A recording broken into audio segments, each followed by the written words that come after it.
My name is Kimberly, and I'm 19 years old. I have light brown skin, brown eyes, and shoulder-length black hair. I want to share my personal scary story that happened to me 2 years ago. It was a Friday, and I had just come home from school. I greeted my mom as she was leaving for work, and she told me to not wait up for her since she would be coming home late. My dad left us when I was a baby, and since then, it's only been my mom and I. I told her okay, and she left. I went upstairs and changed into my comfy clothes and went back downstairs into the kitchen, where I started cooking dinner for me and her to eat when she came home from work. After cooking, I did a little bit of chores, took a shower, ate dinner, and checked all the doors and windows to make sure that they were locked. When I was finished cleaning up, I went into the living room with my computer, as I wanted to catch up on some of the shows that I had missed recently.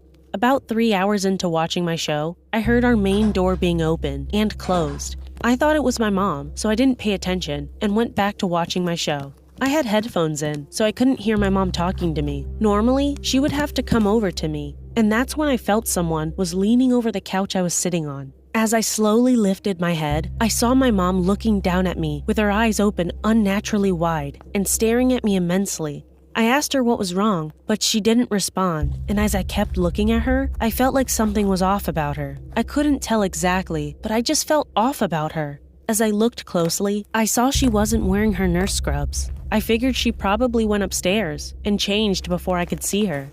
After about 30 seconds of her staring at me, she slowly looked up at the ceiling and back at me, then kissed me on the forehead. Her lips were so cold, it felt like she had put ice on her lips and left it on until they were frozen. Then, she walked into the kitchen, and I couldn't see her from where I was sitting. I didn't think anything about it and went back to watching my show. Then, the realization hit me. I remembered she told me that she would be coming home late and not to wait up. I also remembered that she isn't a person who would come up to me like that and kiss me on the forehead. She had never done it since I was a baby, as long as I could remember.